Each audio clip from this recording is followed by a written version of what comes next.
Hi friends, ನಾನು ಇವತ್ತು ನಿಮಗೆ ಖಾರ ಚಟ್ನಿ ಮಾಡೋದು ಹೇಗೆಂದು ತೋರಿಸಿಕೊಡುತ್ತೇನೆ. ಇದು ಊಟದೊಟ್ಟಿಗೆ, ದೋಸೆ ಒಟ್ಟಿಗೆ, ಇಡ್ಲಿ ಒಟ್ಟಿಗೆ ತಿನ್ನಲು ತುಂಬ ಚೆನ್ನಾಗಿರುತ್ತದೆ. ಹಾಗಾಗಿ ಇದನ್ನು ಈಗ ಹೇಗೆ ಮಾಡುವುದೆಂದು ತೋರಿಸಿಕೊಡುತ್ತೇನೆ. ಗ್ಯಾಸ್ ಹಚ್ಚಿ ಒಲೆ ಮೇಲೆ ಬಾಣಲಿಟ್ಟು ಅದಕ್ಕೆ 2 ಚಮಚ ತೆಂಗಿನೆಣ್ಣೆ ಹಾಕಿ.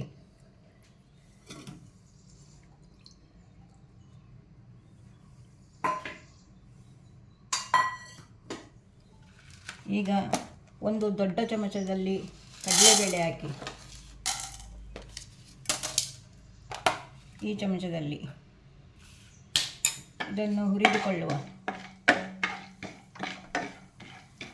ಚೆನ್ನಾಗಿ ಹುರಿಯಬೇಕು.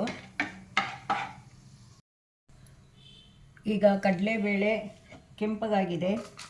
ಈಗ 3 ಒಣಮೆಣಸಿನಕಾಯಿ ಹಾಕಿ. 3 ಒಣಮೆಣಸು, ಸ್ವಲ್ಪ ಕರಿಬೇವು, 1 ಹಸಿಮೆಣಸು,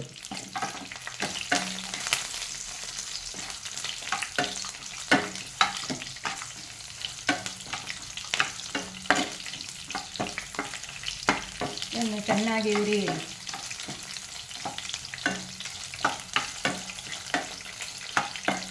ಇದಕ್ಕೆ 3 ಈರುಳ್ಳಿ ಹಾಕಬೇಕು. 3 ಈರುಳ್ಳಿ, ನಿಮಗೆ ಎಷ್ಟು ಮಾಡುತ್ತೀರೋ ಅಷ್ಟು ಹಾಕಿಕೊಳ್ಳಿ. ನಾನು 3 ಈರುಳ್ಳಿ ಹಾಕಿದ್ದೇನೆ. ತುಂಬ ಮಾಡಿದರೆ ಜಾಸ್ತಿ ಹಾಕಬೇಕು. ಇದನ್ನು ಚೆನ್ನಾಗಿ ಹುರಿಯುವ. ಈರುಳ್ಳಿ ಕೆಂಪು ಕಲರ್ ಬಂದಿದೆ ನೋಡಿ. ಈಗ ನೋಡಿ, ಈರುಳ್ಳಿ ಕಲರ್ ಬಂದಿದೆ ನೋಡಿ. ಇದಕ್ಕೆ 4 ಬೆಳ್ಳುಳ್ಳಿ ಕಾಳು ಹಾಕಿಕೊಳ್ಳಿ. 4 ಬೆಳ್ಳುಳ್ಳಿ ಕಾಳು ದೊಡ್ಡ ಗಾತ್ರದ್ದು, ಅದನ್ನು ಹುರಿಯಿರಿ. 3 ಈರುಳ್ಳಿ, ದೊಡ್ಡ 3 ಈರುಳ್ಳಿ. ನಾನು ಸಣ್ಣದು ಹಾಕಿದ್ದೇನೆ. ದೊಡ್ಡದು ನೀವು ಹಾಕಿಕೊಂಡರೆ 3 ಈರುಳ್ಳಿ ಹಾಕಿಕೊಳ್ಳಬೇಕು. 3 ಟೊಮೆಟೊ ಹಾಕಿಕೊಳ್ಳಿ. ಇದನ್ನು ಚೆನ್ನಾಗಿ ಹುರಿಯಿರಿ. ಚೆನ್ನಾಗಿ ಮೆಲ್ಟ್ ಆಗಬೇಕು ಟೊಮೆಟೊ ಹುರಿದು. ಟೊಮೆಟೊ ಬೇಯುತ್ತಾ ಇದೆ. ಇದಕ್ಕೆ ನೀರು ಹಾಕಿಕೊಳ್ಳಬಾರದು, ಹೇಗೆ ಹುರಿಯಬೇಕು. ಸ್ವಲ್ಪ ಇಂಗು ಪುಡಿ ಹಾಕಿ, 2 ಚಿಟಿಕೆ.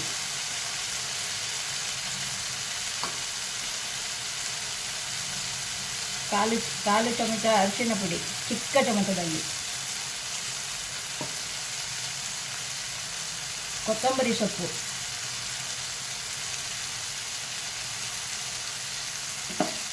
ಇದು ಇದ್ದರೆ ಪುದೀನ ಸೊಪ್ಪು ಹಾಕಬಹುದು. ಪುದೀನ ಸೊಪ್ಪು ನನ್ನ ಹತ್ರ ಇಲ್ಲ. ಪುದೀನ ಸೊಪ್ಪು ಹಾಕಬೇಕು.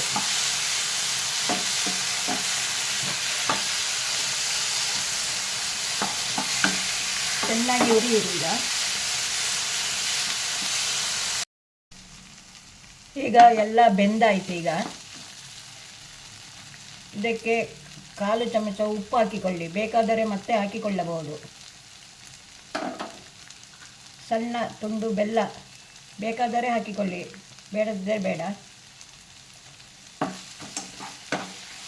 ಇದನ್ನೆಲ್ಲ ಹುರಿದ ಮೇಲೆ ಇದಕ್ಕೆ 3 ಚಮಚ ದೊಡ್ಡ ಚಮಚದಲ್ಲಿ ತೆಂಗಿನ ತುರಿ, ಇದು ರುಬ್ಬುವಾಗ ಹಾಕಿಕೊಳ್ಳುವುದು.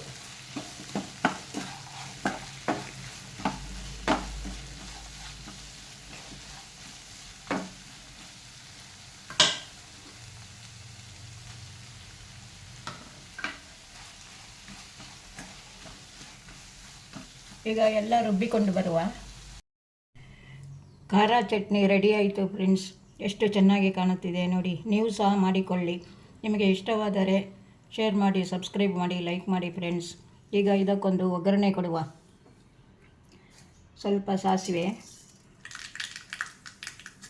ಕರಿಬೇವಿನ ಸೊಪ್ಪು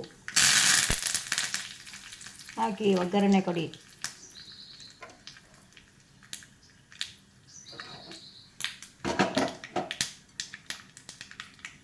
ಇದು ತುಂಬ ಚೆನ್ನಾಗಿರುತ್ತದೆ. ಇದಕ್ಕೆ ಜಾಸ್ತಿ ಬೇಕಾದರೆ ಸಾಮಗ್ರಿಗಳನ್ನು ಡಬಲ್ ಹಾಕಿಕೊಳ್ಳಿ. ನೋಡಿ ಈಗ ಒಗ್ಗರಣೆ ಆಯಿತು. ಇನ್ನೊಂದು ವಿಡಿಯೋದಲ್ಲಿ ಸಿಗುತ್ತೇನೆ ಫ್ರೆಂಡ್ಸ್. ಬಾಯ್.